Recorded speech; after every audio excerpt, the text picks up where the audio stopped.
యువతను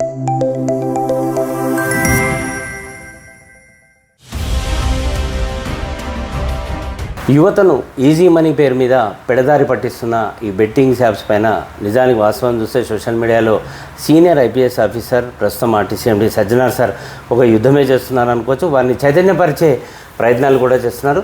దానిపైన సజ్జనార్ సార్ మనతో పాటు ఆయన అడిగిస్తున్నాను. సార్ నమస్కారం సార్.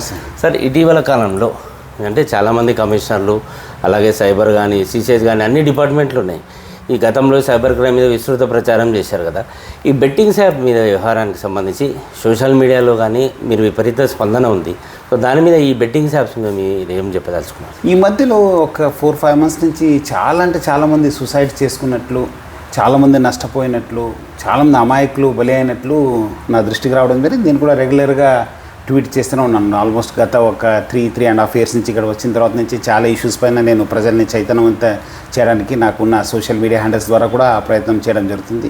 దాని భాగంగానే ఇది టేకప్ చేయడం జరిగింది. టేకప్ చేసిన తర్వాత చాలామంది నాకు సోషల్ మీడియా ఇన్ఫ్లుయెన్సర్సు అదేవిధంగా చాలామంది పబ్లిక్ కూడా మంచి సపోర్ట్ చేసి, లేదు సార్ ఇది బాగా పాతికిపోయింది, చాలా లోతుగా వెళ్ళిపోయింది, మనం దీనిపైన మనం చేయాల్సినప్పుడు మనము సోషల్ మీడియా ఇన్ఫ్లుయెన్సర్సు దీంట్లో చాలా ముఖ్యమైన పాత్ర పోషిస్తున్నారు, వాళ్ళకున్న ఫాలోవర్స్ని మొత్తం ఈ ఒక బెట్టింగ్ యాప్స్లో దింపుతున్నారని చెప్పి వాళ్ళు నా దృష్టికి రావడంతో నేను ఇమీడియట్లీ వాళ్ళతో మాట్లాడడం జరిగింది. కొంతమంది పోస్ట్ చేయడం జరిగింది. కొంతమంది నా పోస్ట్ చూసి మళ్ళీ అక్కడ సిపి వైజాగ్ కూడా బాగ్జీ సార్ కూడా కేసు కట్టడం జరిగింది. మళ్ళీ అక్కడి నుంచి మళ్ళీ మన సూర్యాపేట ఎస్పీ గారు కూడా కేసు కట్టడం జరిగింది. ఇట్లా చాలా చోట్ల కూడా అయింది.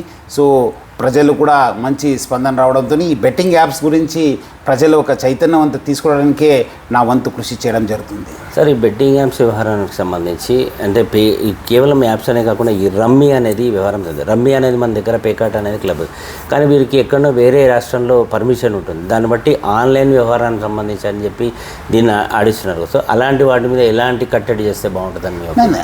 ఏదైనా ఇది ఇక్కడ ఆంధ్ర తెలంగాణలో ఇదంతా ఆన్లైన్ బెట్టింగ్ అంతా ఇట్స్ నిషేధము. బట్ బికాజ్ ఇప్పుడు ఆన్లైన్ కావడంతో అందరు కూడా అలవాటు అయిపోయి ఎక్కడెక్కడి నుంచో పోస్ట్ చేయడం, ఎక్కడి నుంచి అప్లోడ్ చేయడం, ఇక్కడ మన వాళ్ళు డౌన్లోడ్ చేసుకోవడం ఆడుతున్నారు. సో బెట్టింగ్ యాప్ పైన మనము ఏ రకమైన అది మీకు నష్టం జరుగుతుంది. ఆల్రెడీ ఇప్పుడే చాలామంది నష్టపోయినారు. అంతకుముందు ఏదో అక్కడక్కడ కొన్ని చోట్ల జరిగేది. ఇప్పుడంతా సోషల్ మీడియా ఆన్లైన్ అయిన తర్వాత ఇప్పుడు అందరు కూడా బానిసం అవుతున్నారు. ఈ వీడియో మీకు నచ్చినట్లయితే లైక్ చేయండి, షేర్ చేయండి, ఛానల్ని సబ్స్క్రైబ్ చేసుకోండి.